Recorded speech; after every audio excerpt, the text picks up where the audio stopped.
Welcome back. I'm Gary Parr. And I'm Beth Ellicott. Listening to the midweek version of Fiber Talk, the twice weekly podcast for needlework artists. Sunday's guest is Lita O'Hara, the Nashville Needlepointer, and we're going to talk about needlepoint finishing. Some good tips in there, so that was a good conversation with Lita, and we enjoyed her. Yep. Yes. She's a fun follow on the Instagram, too. Yes. Yeah. Go look up a video of her and her husband. Yep. Some good video. Yeah. Some good videos. Yep. Yeah. So check that out. Next Wednesday will be the Stitch Hour again. Stitch and Chat next Wednesday. And if you haven't listened, this past Sunday, our show with Kelly Teske on Vision. That came out really, really good. Yeah. I learned a lot. I still haven't done anything with what I've learned, but I learned a lot. Yep. No, I haven't either, but I feel, well, I mean, the goal was enough information to ask intelligent questions, and I now know how to approach my eye exam is coming up the end of May. And now I have a plan. Instead of just going in there, going through all the tests and getting out of there, because of that conversation Sunday, I have a plan for how I'm going to get regular glasses and stitching glasses. Because for me, the stitching glasses have really triple value, because working on sewing machines, that's a lot of close-up work on small parts, and then doing maintenance on my bike, both of my bikes. That's a lot of there's a lot of close-up work with that too. And so these glasses that I get are going to have, it's not like they're going to sit up here where I stitch and collect dust or be used and or collect dust. They're going to be moving all over the place. And right. So because of Kelly, I now see the real value in having that second pair of lined trifocals. Yeah, no doubt. Mm-hmm. Right. And I know I keep thinking, I wish I had this information before I went to see my doctor. But I think a phone call to them will tell me whether they're going to be willing to help me find stitching glasses, find a second pair. And if they're not, then maybe I need to find myself another optometrist. Right. So, well, and wasn't that was another thing I took away from it, is what you can expect from your optometrist, from your eye doctor, ophthalmologist, optometrist, whichever one it is, and your optician, what you can expect from them versus, quite frankly, what I've been getting all my life, which is do the thing, here's your prescription, get out of here, we got another one. Right. And that was really eye-opening. Yeah. And I like my eye doctor. I mean, he's very helpful. He's very friendly. He was a little worried about me having macular degeneration, so he did some extra tests one year. He says, I really want to check you out. He says, I hate to do this because I know it's expensive. He says, but I really think you should, and let's get a baseline. Mm-hmm. And it was before I lost my premium insurance when my husband retired too. So that made a difference. So I'm glad we did it then. We had that baseline. Yeah. So that now that it's there. So I do like him, but I need to see if he'll be willing to work with me on getting a second pair of glasses for my stitching. And I do have a pair of prescription sunglasses, and they don't have the bifocal in the bottom. I purposely bought them that way because I knew I didn't need that on the bottom for what I do every day, for driving or all right. walking. So, we didn't get to that. I wanted to ask you about that in the show. So, because I knew you had prescription sunglasses. So those are just straight distance vision glasses then.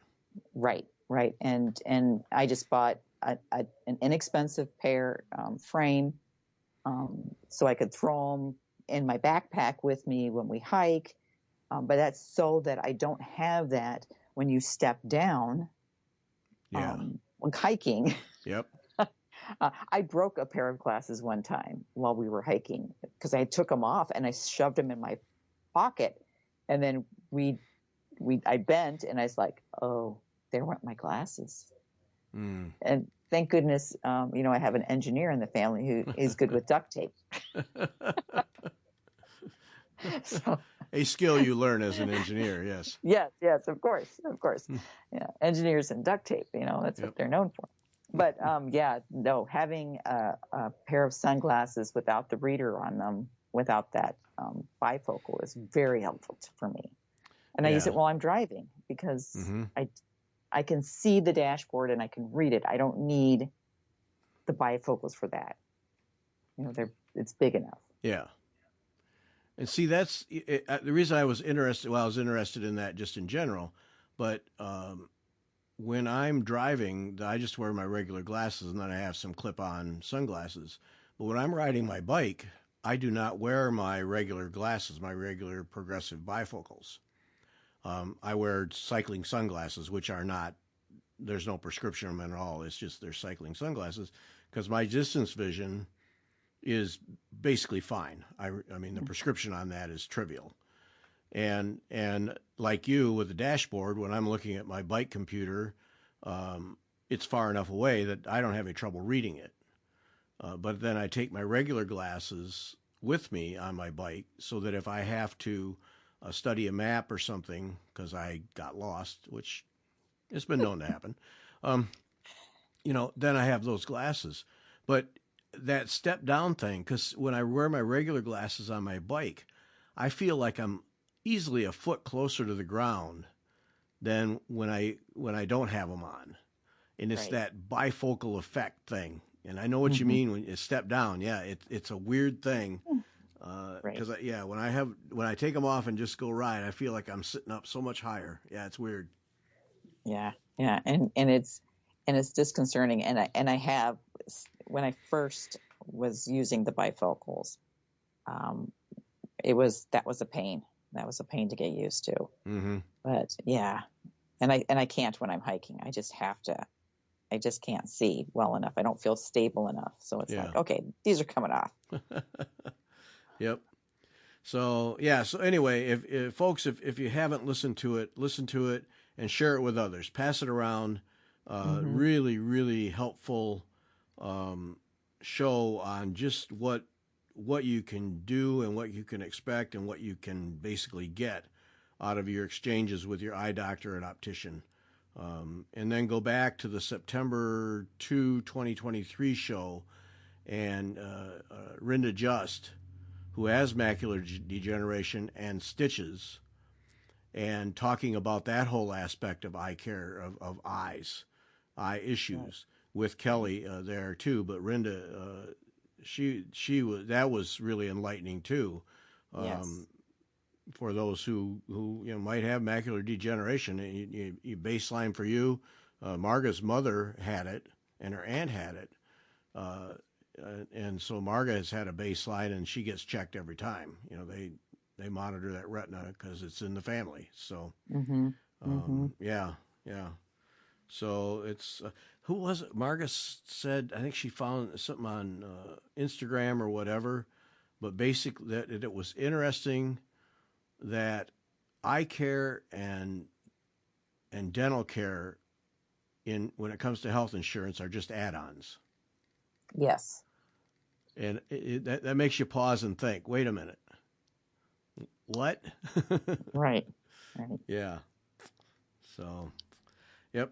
So thanks again to Kelly for just a tremendous show and a lot of really good information. And listen to that before you go to listen to it, but then make some notes. It's actually, I said to Mark, I said, that's one of the shows that I never listen to these shows. I mean, I just, we record them. I edit out the coughs and the stuff, and I just can't listen to them. Never have. But that one I'm going to go back and listen to and make notes because there's things to be learned there. Yeah. Right. Yeah, definitely. Especially before you go see your doctor. Right. Yeah. When I get closer to it, I'm going to listen to it so that's fresh in my mind. Yeah. Mm-hmm. Yeah. Mm-hmm. Yeah. I've never been able to do that. I listen to myself a lot just because I got to edit and clean up and so on, but I can't sit down and listen to those. No. It's like, oh, that's so weird. Yeah. And then somebody will mention something we said. I don't remember. No, Yeah. I don't remember. No. It's a weird thing. What was in your show? Oh, okay. Sounds good to me. Sounds Sure, good. whatever. Yeah, Whatever. Yeah, along for the ride. Yep. Mm-hmm. Yep. Mm-hmm. And then one more shout to Ekaterina in Ukraine, stitchyprincess.etsy.com. One of thousands of people who've had their lives destroyed by the Russians. Help her out, stitchyprincess.etsy.com. Buy a chart or two. She has some really good stuff there. But let's get a little money going her way through chart purchases off her Etsy shop. Help her out. Yeah.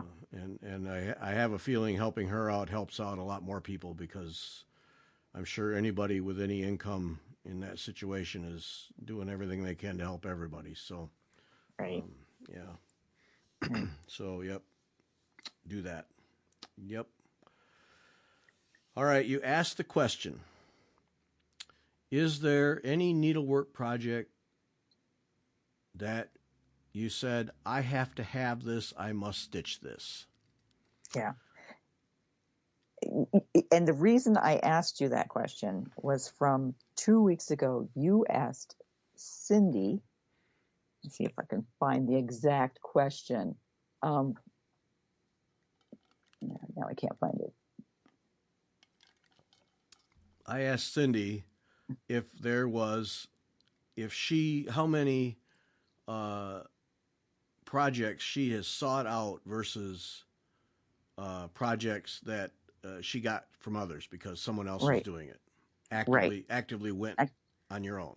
Yeah. Right. And it made me think that most projects just seem to come. We see someone else stitching them, whatever. But for me, something that I was like, from the moment I saw it, I wanted to stitch it, was the casket project, the Cabinet of Curiosities from Thistle Threads. And I saw it first on Mary Corbett's site. Or if I didn't see it there, it was through the EGA magazine. It was like a little article on it when she was when they were doing the Plymouth jacket. And when I saw it and I saw the 3D work, I thought, oh, that's something I'd like to know how to do. How do they do that? And I'd seen them in museums. It just was like, it just got that curiosity, and I wanted to have it. I wanted to stitch it. So for you, what is that piece? What's that piece when you saw it, you're like, I must have it? It's the Elizabethan Treasures whitework piece by Linda Berry. Yeah, I mean, I like whitework anyway, though I do very little of it. I think it's just some of the most elegant stitching that there is. But yeah, that Elizabethan Treasures, I bought the full kit. I got the whole deal. But I've never sat down to do it. So why haven't you started that piece? Well, see, and I think this gets to that whole thing of, are we stitching because others are stitching, or are we stitching what we want to stitch? Mm-hmm. And I think I know there's a huge dynamic in this hobby art form, a lemming effect, where, oh, look at so-and-so. Oh, that's beautiful. I got to have that too. I got to have that too. Where, and I think we all have a whole bunch of charts, and I have several projects here that I like and I want to stitch, but am I motivated to move small mountains to sit down and stitch them? No. So then why are they sitting out here, and why is Elizabethan Treasures put away in a box? Right. You know what I mean? Yes. Why is that? And if you look at every live project you have right now, how many of those were because someone else was doing it and you really liked it? Versus, I found that, or that came across, in my scanning of things, and I chose that. I don't know anybody else doing it. I don't care if anybody else is doing it. I want to do it, and I'm going to buy it and do it. Right.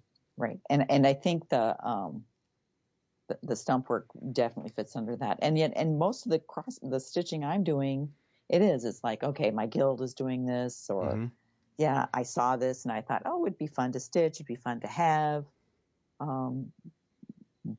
So why am I not spending time on stitching the casket? Because it's going to be a 4-year project for me, at least minimum. That's if I'm working on it, because it's got a lot of cool techniques, which is what's appealing about it. And how long ago was that we did the show when you got that package of the casket, and we did the Wednesday night show and went through everything that was in there?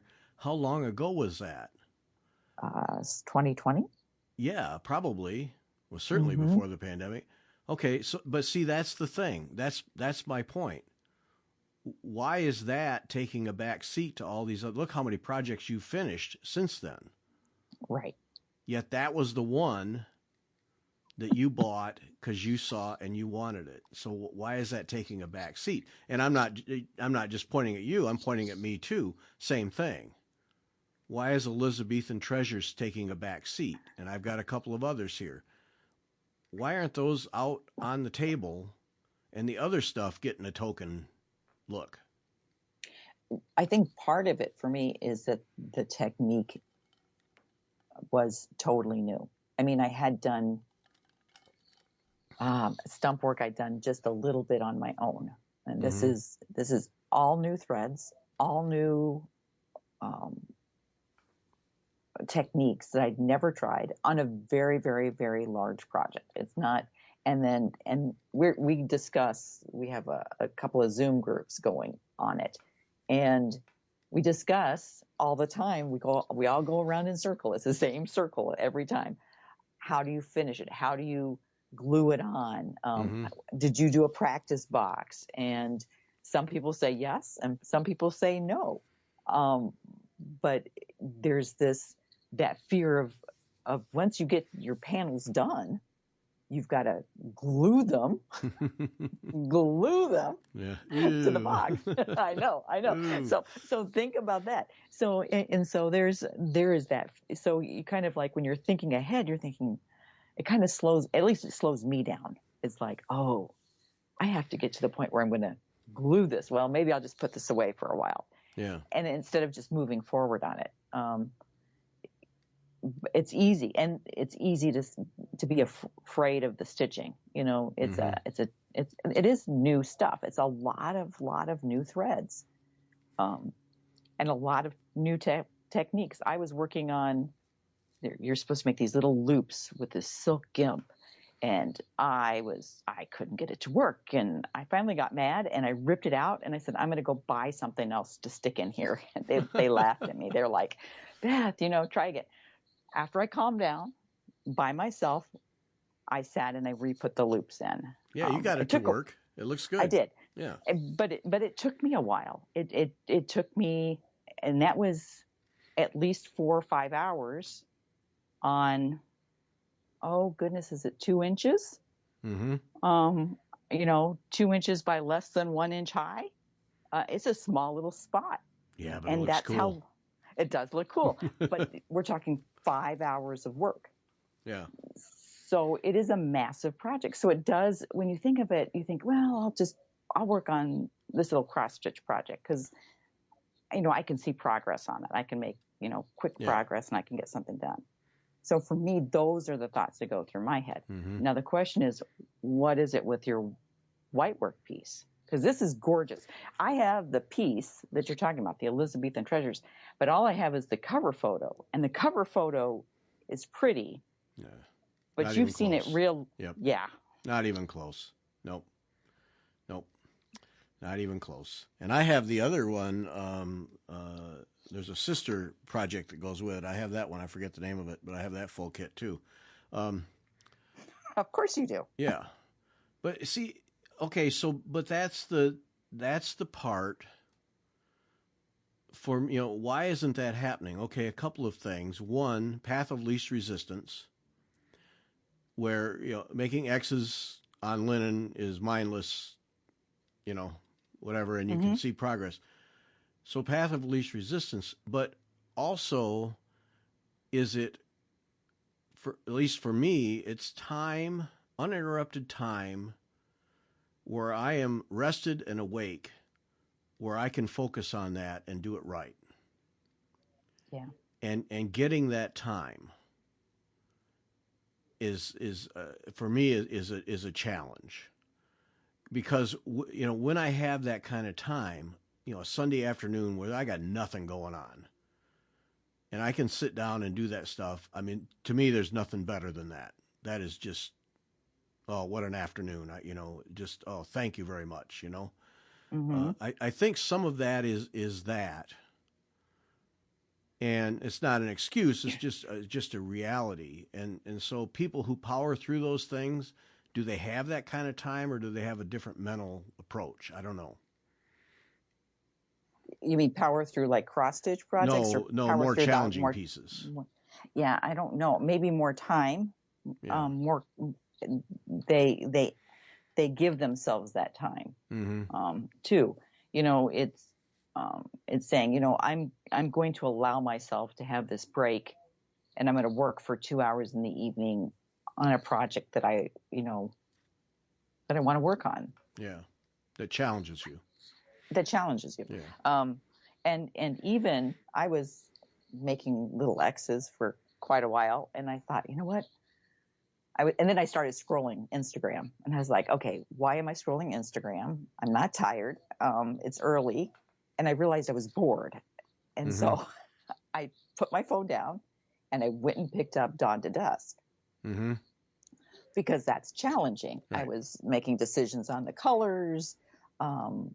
I had to do a lot of counting. It's on black canvas, so it makes me concentrate. Now, after a while, my eyes did get tired of working on the black canvas, and I stopped and went back to making my little X's. But I wasn't scrolling Instagram. Right. And see, that's the other one. That's one of the other ones that's on my list of I want to do that versus I'll do that because some other people have done it and it looks really cool. I'll do it. Yeah, that's on my list. Because it's challenging. Mm-hmm. Each little motif. When I first looked at it, I thought, okay, yeah, this isn't going to be too hard. It's going to be a little challenge. Whatever. Yeah. No, no, it is challenging. It has, your tension has to be right. And I'm, of course, because I'm crazy, I changed the colors, and so I've got to take things out and put things back in. But I love it. I mean, and even if no one else is stitching it, I want to do this piece. Yep. And see, the third one for me is that one from the sampler that we made a token start on. I don't remember the name of it now. Jane Turner. Yes, that's the third one for me. So why are those three not out on the table? Why am I sitting here looking at 1, 2, 3, 4 projects that I could just as easily put in a drawer? What's wrong with me? Right. I thought about that the other day. I thought, okay, so time is limited. And it's getting to be summertime, so I'm going to be out and I'm going to be doing yard work and all that stuff, and we're going to be camping. So what do I really want to work on? What really is calling to me that I want to get done? I want to see progress on that I would love to have finished before the end of the year. And Dawn to Dusk is the one. And that's why it is out. And I'm like, okay, just put a strand in the brocade if that's all you have the energy and time to do. You've got the pattern, you know what you're doing, just go, just do it. And if you have a little more energy, add to the motifs. But yeah, it's easy to just say, well, I'm just going to do a little bit of cross stitching. I'm just going to do a little bit of something that's a little mindless. But I do think about that. I think you have to have. I think you have to have that piece. You have to have one of those pieces in play. Mm-hmm. The mindless cross stitch, but geez, those are hard. Those are pretty easy to come by. That's not. And it sounds like we're making light of cross stitch. I mean, for a lot of people, that's their pure. That's needlework. That's their enjoyment. And that's fine. Yeah. That is fine. Yeah. For us, it's not, but yeah. No, right. And for me, I had a stressful week last week. So I did not want to work on something where I had to think, where I had to really do a lot of challenging work. I didn't want to have to pull out all the threads from the cabinet of curiosity and look through them. So I did my cross stitch, which is a nice fallback. But that goes back to what Gay Ann Rogers always said. She said she likes having 3 projects out. One that's challenging, that requires all her, she has to have silence, I think she said, kind of like concentrated work on. Yeah. Then like a medium project where, you just have to barrel through. It's like all the background stitch on a needlepoint piece or something. You just got to do it. And it's nice, you do a couple of strands and you're done for the day. And then a small project that, pick up, put down. And I think it's easy to work on the 2 that are the small and the medium and then say, well, I'll get to that large challenging one another time. Mm-hmm. And that's where I think it's having the discipline to say, no, I have the energy, or I know I'm going to have time tonight. I'm going to set that up. So when I have when I'm done with my work for the day, I can sit down and work on this piece. Mm-hmm. Yep. Yeah. You're pulling out the parts too. That's the other thing. Yeah. Somebody I admire, and maybe I'm completely off base with this thing, but someone I admire in that vein is our friend, your close friend, Mary Dorter.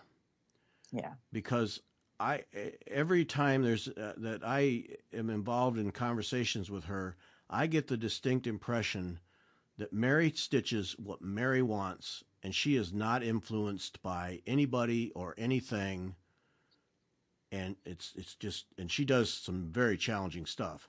Right. But it's just, maybe I'm wrong, but that's my impression of her, is she is not influenced. Outside forces do not influence what she stitches. She chooses what she wants and digs in and gets it done. And right. And I think I think she likes the challenge. For her, she admires cross stitch pieces. But she also will say, I don't have the time to do those. I have to choose. I have to choose whether I'm going to do the challenging piece or this mindless cross stitch. And I don't have the time to do the cross stitch. Mm-hmm. So I'm going to stick with my challenging piece because that's what I want. That's what I want to challenge myself, and I want to get better at it. And she is. She's always challenging herself to get better at her needlework. Yeah. Well, and she's already darn good at it. So she's very good. Oh my goodness. Yeah. She's like, I don't know what she was working on her cabinet of curiosity. And she was like, oh, I did one of the stitches wrong. And I was like, it's probably perfect. Yeah, probably no one would even notice because it's a little spot on and I'm like, very just, she goes, but I'm not ripping it out. I don't have time. It's wrong, okay. But it's the most perfect wrong you could ever get. Yeah. Right. It's probably beautiful. And she's inspiring in that way because she inspires you to, not to be afraid. And she's willing to tackle those hard things. Yeah. And it's an interesting thing all the way around, because if you look at the needle arts world, I would suggest that the vast majority of people are cross stitchers. Right. And quite frankly, it's all they're interested in doing. Mm-hmm. And so, that's a powerful force in terms of what gets done, what charts are bought, threads, and so on and so forth. That's powerful. And that's what's satisfying for people. And I sometimes wonder if it's satisfying because it's something that takes your mind off the daily grind. And it gives you that escape without having to work at it. Mm-hmm. And for a lot of them, these smalls that they do, you see an accomplishment. Right. Yeah. And I think there is that brain chemistry that goes on when you finish something. It gives you that dopamine effect where your brain gets like a little high. It's like, whoo, I got this done. Mm-hmm. So I think that's the reason people like smalls. But I also think it goes back to what we talk about with Krista West and the meditative stitching. I really was very stressed last week. So doing cross stitch helped me. I mean, I could pick it up and put it down without having to worry about, oh, my tension's gone on this piece. I mean, I could stop in the middle of a stitch, I could easily find my place. So it allowed me to stitch and it allowed me to relax. And it was very meditative. I could, just kind of work through the problems of the day and de-stress. So there is that good thing about doing the cross stitch. Huge benefit. Yeah. Right. But I pulled out, and because I'm thinking I need to get it framed, Gayan Rogers' whitework sampler. What's it called? The drawn thread. Yeah, that's gorgeous. Yeah. Yeah. Anyway, and I'm thinking, I did this. Mm-hmm. I was looking at it and I was like, wow. Yeah. Wow. Yeah. And I remember being frustrated and challenged by it, and it being put away for almost 10 years. So it's one of those pieces, though, that I'm glad I said, okay, I'm just going to do it. I'm just going to buckle down and get it done. Mm-hmm. And just seeing it again made me feel good. You know, just that, hey, I did this. I did this. Yeah, and when you did put your mind to it and got it finished, I mean, it was a beautiful piece, and I got to believe the sense of accomplishment was pretty significant. Mm-hmm. It was. Okay, I've got to ask you, Elizabethan Treasures, would that be one you could put on a slate frame? Yep. Oh, I'm way ahead of you. Way ahead of you. Yep. Are you? Yep. Oh. Yep. No, this conversation and thinking about it, just getting ready for this show, I think there's going to be a flipping of things here in this room. I think we need to put away there's one cross stitch that I'll keep out, but I think the rest of it all gets put away, and those two are coming out, Dawn to Dusk and Elizabethan Treasures, and going on slate frames, and we're going to have at it. Yeah. And I mean, then for me, it's just, find some time, but let's go. Right.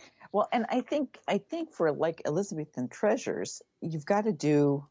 There's plenty of. I mean, it looks like you need to do some basting first. Yeah. And then it's got some plain satin stitches, to put the bands in before you do cut work. And I think getting that groundwork in, it gives you some of that medium work, I guess, where you've got medium homework to do. And then when you have some time after you've laid that groundwork in, you can do some of the more difficult bands. Yeah. Yeah. Again, a gorgeous piece. I don't think the picture does it justice, but looking inside of the chart, you're like, oh, those bands look gorgeous. It's a stunning piece. It really is. It's outstanding. Yeah. Yeah. Okay. So, all right. So take that, and then let's go back to last Wednesday. Okay. The show we had where we were all stitching and you guys were all talking about things you were working on. Now I set up to stitch, and I got a few stitches in, and I went back to the old banding sampler thing that I've had sitting around forever that I was using for traveling, but now I don't travel, so now there it sits. And I got that out because that's something I can do while I'm watching all the meters and the conversation and all the things on the screen while we do the show. And, putting you guys on full screen and, all those things that go with doing the show. But I can do the stitching. But then at a point, I just shoved it aside because it was just basically in the way, and there was no way I was going to get stitching because we had a lot of good conversation going on. And Right. so then that are you better off stitching by yourself or in a group? And where are you more productive? Now you tend to find support and motivation if you're in a group. Yes, but like I'm trying to do Montenegrin stitch, and I can't talk to you and do Montenegrin stitch because I have to do a lot of counting and thinking, Right. and flipping back and forth in the Amy Mitten book. But I do find it encouraging to meet with other people, like the Zoom meetings for the 17th century the casket class. It's just encouraging to talk to other people who are just a little further along than you, who said, no, just keep working at it. It's all going to work out. Or you think you've made a horrible mistake and they're like, no, that's going to be covered. You're fine. Just keep going. and it's because it is kind of scary. It is scary to start something like that. But if I don't mind stitching by myself, and when I had to do those loops, I had the TV off. I did not have an audiobook on. I think I might have had some calming piano music playing in the background, but that was it. If I had anything, that was it. Or either that or Max was playing guitar, which is the same thing for me. So, no, I do much better on complicated pieces, stitching by myself for the most part. Yeah, but I do like the encouragement. Yeah. So then these group things serve more as a touch point for you. What they do is they keep me motivated. Okay. Yeah. Well, I know that's what I meant. Yeah. Yeah. If I'm gonna be meeting with people, and it's okay if I haven't touched the piece since then, but I need to touch it when we're getting together.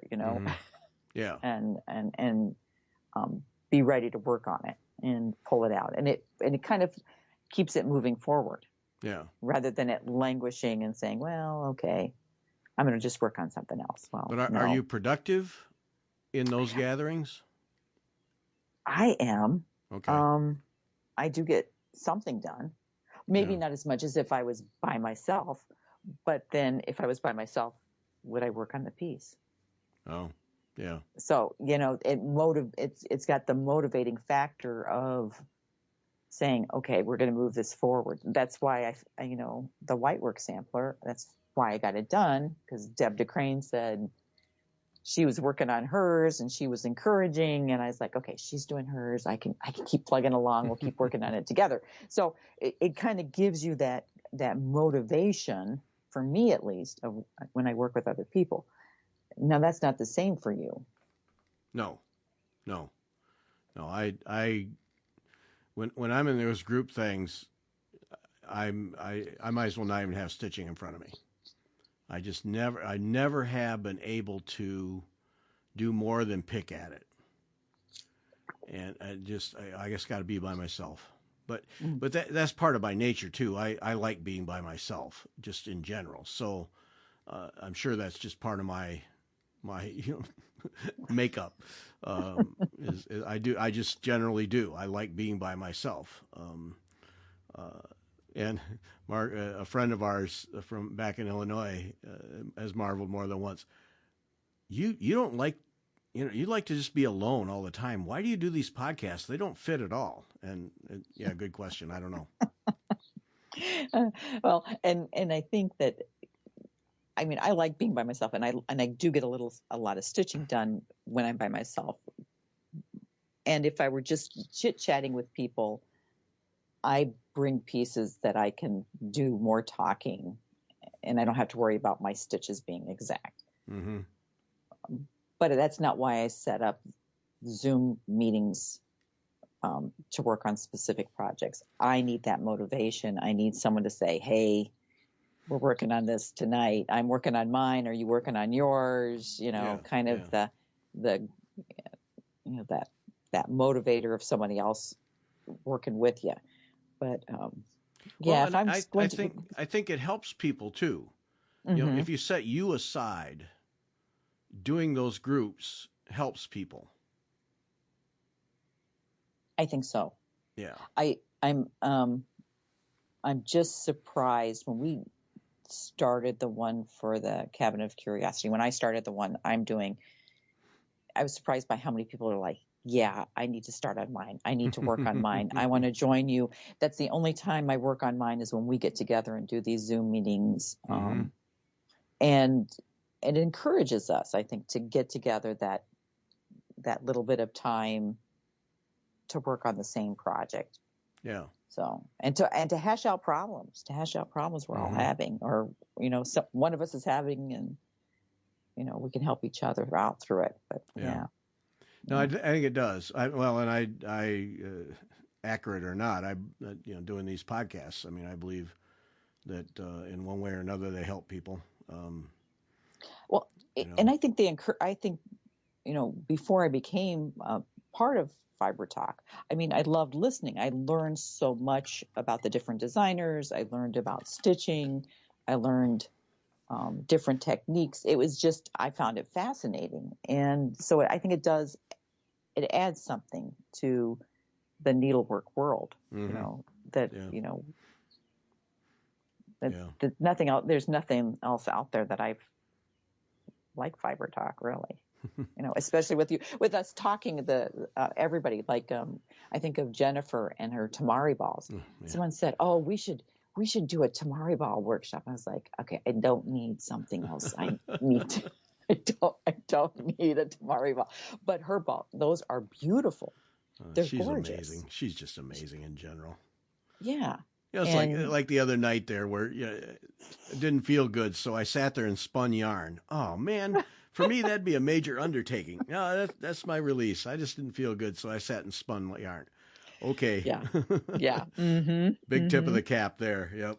Yeah, and it was beautiful. And I know. Said, I don't know what I'm going to do with this. I'm like, that is just gorgeous.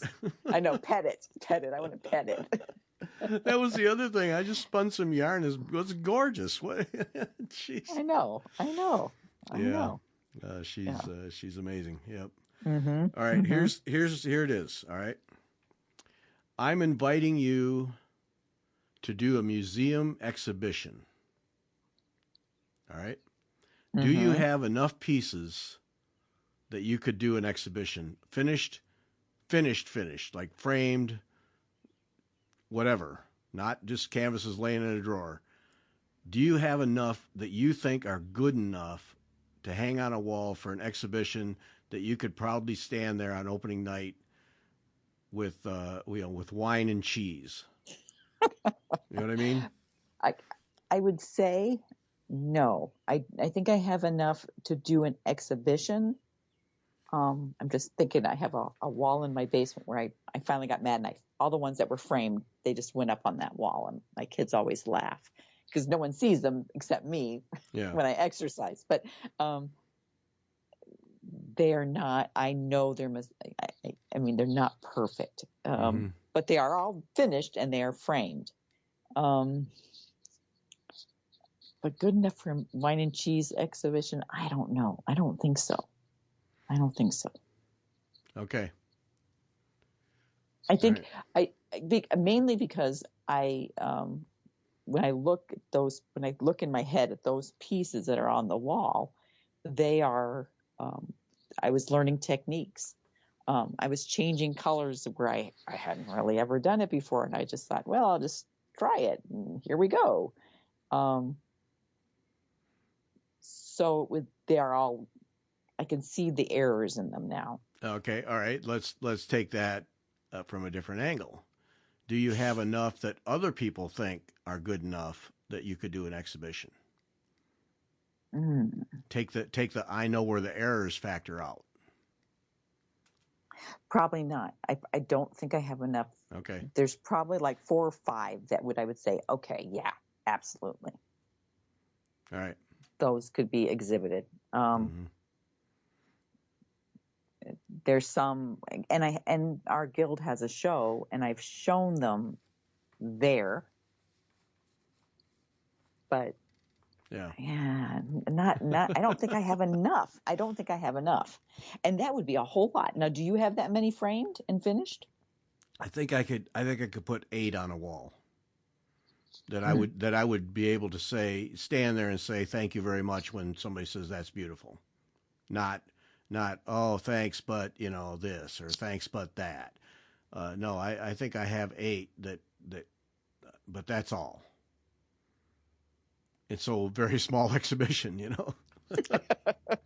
Well, and I was just thinking, now that I think about it, I do have a couple of Gay Ann Rogers hearts that anytime they're hanging right by my entry on a tree. Mm-hmm. And anytime someone new comes to the house, they stop, they look, they do touch them. No, because they're hanging there. Right? They're hanging right there. But they'll look and they'll say, "These are gorgeous. These are beautiful." Now they were professional. The ones they're looking at the ones that were professionally finished, not the ones I finished. But yeah, maybe those. I didn't even think of those because I'm pretty. There's a couple of them that I'm pretty proud of.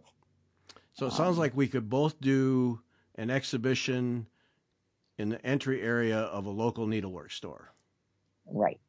Or we could do an exhibition in a small restaurant. Yes. But wine and cheese night at an actual museum, not so much. No, because wouldn't you need like 20?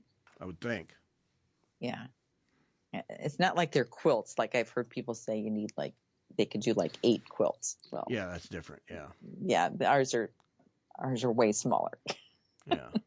Because see, all right, so I remember next time we're together, I asked Cindy and Jennifer. Because Jennifer I bet Jennifer could do an exhibition of tamari balls just on its own. Oh, yeah. I bet that would be stunning.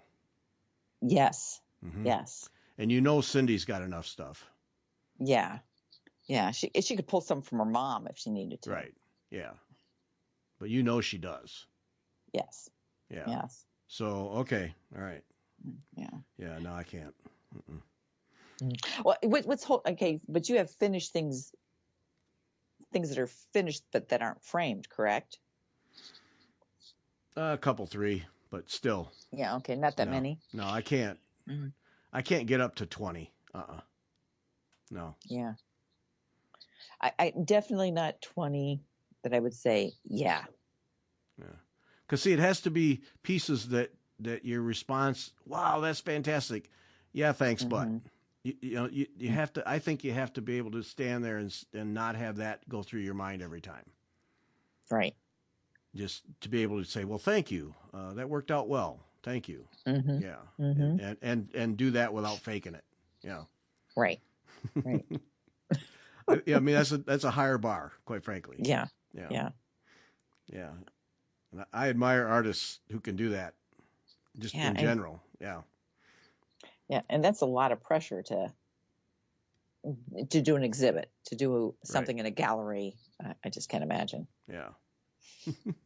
Okay. See? Yeah. Yeah, fun. All right. We have not done overrated, underrated in several shows here. All right. So now, in light of last week's conversation with Kelly, overrated, underrated, stitching lights and magnifiers. I still think stitching lights are underrated. I think you need a good light. But magnifiers, probably overrated.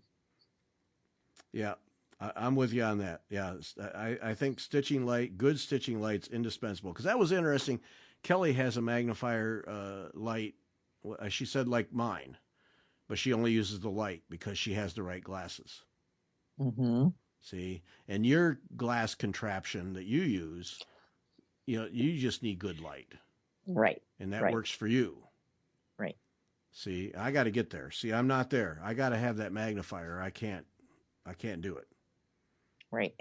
And this is what was interesting to me the other day. I don't know where I was. It was some artificial light place. Glass contraption. That sounds like a real cobbled together mess. But I mean, it works for you. That's the thing. It works, and it works consistently. So you can't fault it. I mean, it's it works. Right. Yeah. Right. But I've got to say, I think lighting is way more important. And people I heard someone say, "Oh, I can't stitch on 40 count. It's too small." But they can do 36. And I was thinking, I wonder how much light you have, because that difference isn't that much. No. And lighting makes a huge difference. Yep. Huge difference. Like, I'm stitching on 45 count right now, and I'm not having any difficulty with it. And I'm not using a stronger pair of glasses or anything. It's 45 is fine, but I have a lot of light shining on it too. Mm-hmm. And that makes a huge difference. I think light. You need the light. Way underrated there. Yep. Mm-hmm. Mm-hmm. Yeah. I'm hoping that my next doctor visit that the magnifier will become a non-issue. Yeah, and then you could just use your light, which right. Because think how much easier that is. Yeah. Especially if you're going to be anywhere. Right. And I know Cindy uses those craft optic glasses, but they look a little too odd. I mean, I look funny with my double glasses. I admit, people laugh at me, but I can't imagine the hoots and hollers I'd get if I started wearing those. My family would just be like, "Mom, are you becoming a dentist?" No, leave me alone. Yep. Leave me alone. Yep, just leave me alone. Come close and I'll stab you. Right, yeah. I have a weapon in my hand, so keep messing with me. Yeah. Yep. Yeah, but but those work for Cindy. Mm-hmm. But then are the craft optics taking the place of a good set of stitching glasses as Kelly described? Right. Well, and I think the difference, though, too, is Cindy does stitch in groups, like at the library, at her guild. So it means she doesn't have to take an extra light. She already has it. The portability is huge. Yeah. Yes. Yeah. And that I think that too makes a difference, because if you need a specific light and you can't go anywhere without that light and stitch, it limits your ability to go to retreats, to seminars, to stitchy group meetings, all the things. So. Yeah, because Cindy has just pulled those things out. She has her light, her magnifier, everything. She's ready to go. Yep. Right. All set. Yeah. So there's an advantage to that. Mm-hmm. So. Yep. All right.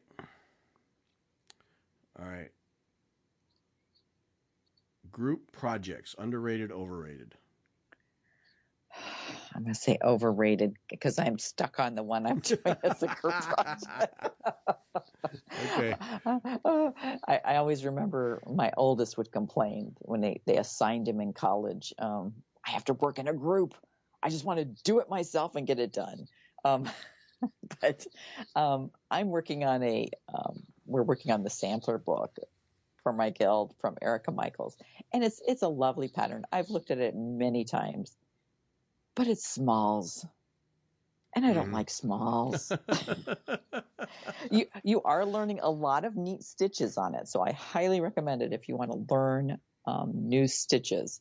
Mm-hmm. But I'm like, I'm making smalls.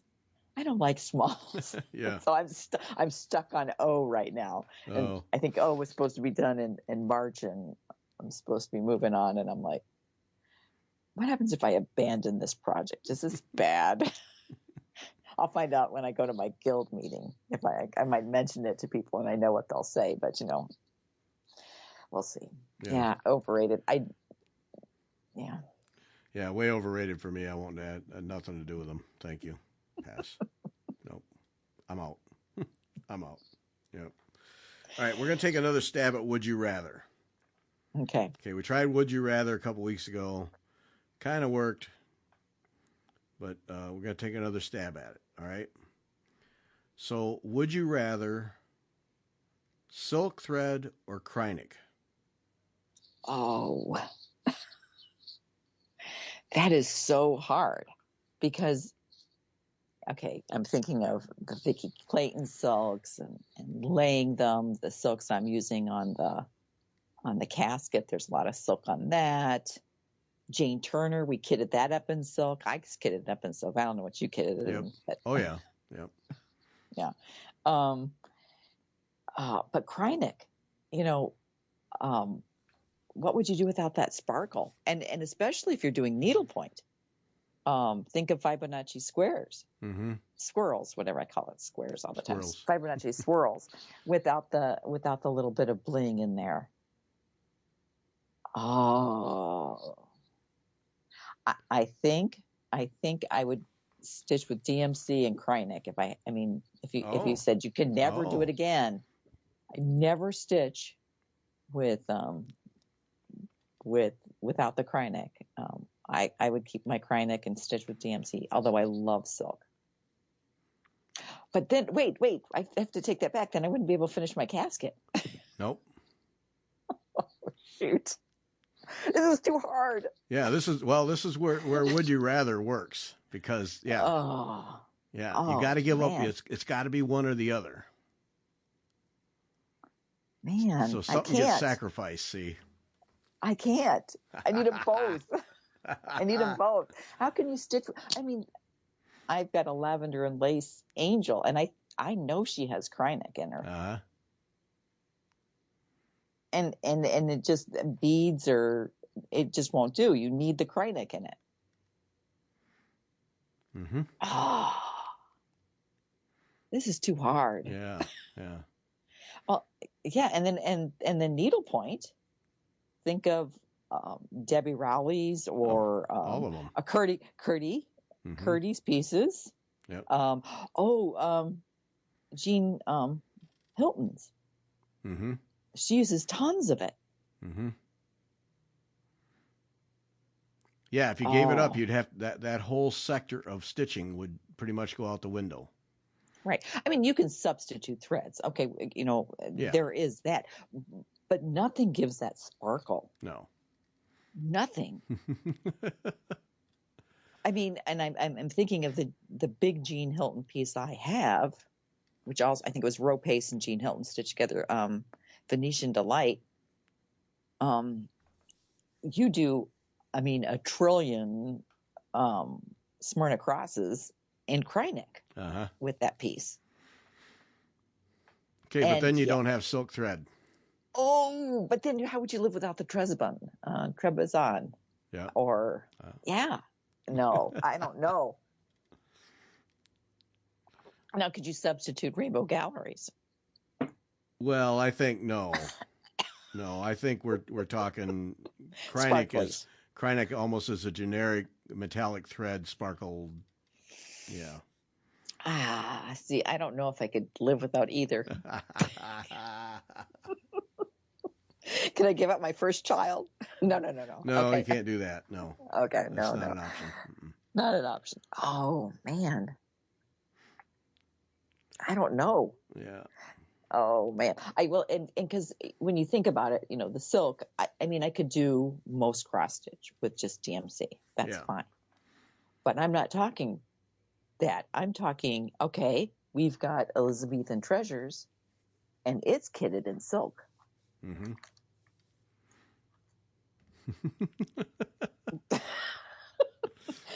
No sparkly gold, but nope. The silk. Something has to go away. A big chunk of something. Yeah. Yeah. I think now I'm backtracking. I guess I'd have to say the sparkly would have to go away, although it would be incredibly difficult, only because I have the box is mainly silks, and I've got to stitch with it, and it's beautiful and it's different, but man, it'd be hard. Because there's nothing else to substitute for that sparkly thread. There's nothing like it. No, you can't just pull another thread and put it in there and say, hey, that'll do a job. No, doesn't work. No, or even beads. Sometimes people will add beads or add instead of the sparkly thread. You might be there's one if you're creative, you might be able to make it work with beads. Right. But I think gold work. A gold one. See, there you go. You could find that way around it, but it still wouldn't be. No, because those all the sparkly Rainbow Gallery and Krynic come in such a wide variety of sparkly widths, and there's round, there's flat, there's twisted.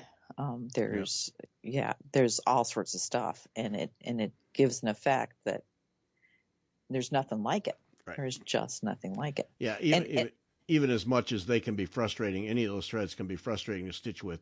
The effect they have, it doesn't match anything. Yeah. Right. Okay. So how about you? Would you give up your silk?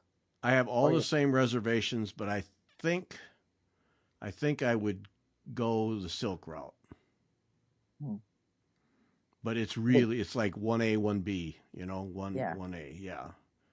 Because, I mean, how many counted canvas pieces? Yeah, like you said, without Kreinik, they're just boring. Right, right. But the silk, I think I have to have the silk threads. Right, and I'm even thinking, I'm thinking of like Gann Rogers, some of her queens, they use just a little bit of sparkle in them, and it just sets it off. Yep. Yeah. Well, she has that talent. She doesn't overdo anything. It's just enough. Right. Right. Yeah. And so we're talking I think it's accentuate or bijou or something like that she sometimes uses in the background or on those pieces, and it just adds just a little bit. Yep. That makes a huge difference in the piece. Yeah, you could live without it, but what would happen? Yeah, and the problem with that, if you're using just enough, if it's gone, the whole piece is not anywhere near the same. Yeah. Right. Will it flatten it out? Right. Okay. All right. Yeah. All right. Yeah. One more would you rather, and then we got to end this thing. Talent or determination? Determination. And only because I think you can develop a skill. You might not be as talented, like I will, as talented as Gann Rogers. I'm just going to pick on her today. She's got a designing skill. She's got a great eye. But if you're determined, you could learn what you need to know to get close to where she is. But just talent alone, I don't think is enough. I think if you have talent, you might say, well, I can do this. I can do this. But I think you need that determination to say, I'm gonna make this work. Yeah. Yeah, this is a pretty easy call for me. For me, it's determination too. I mean, to me, so much of what people accomplish, no matter what it is just sheer effort. Yeah. It has nothing to do with talent. And people point, well, you so and so is so talented. Nah, I'll bet you a big chunk of that talent is just sheer effort, day after day after day, just pounding away at it till they get it. And it's that determination, just effort. That and it's. I mean, Mary Corbett will say that about can you do this challenging piece? Well, yeah, anybody can do it if you're determined to do it and you're willing to work at it, you can do it. And she's dead right. At some point it's needle and thread. So yes, you can do it if you're willing to put in the effort and right. And just and plug away at it. And maybe you don't have the skill right when you start. Like any of white work is one of those ones. I think we all get terrified about it because you're cutting the base fabric and and it's white, and so it shows when you make a mistake if your tension is off.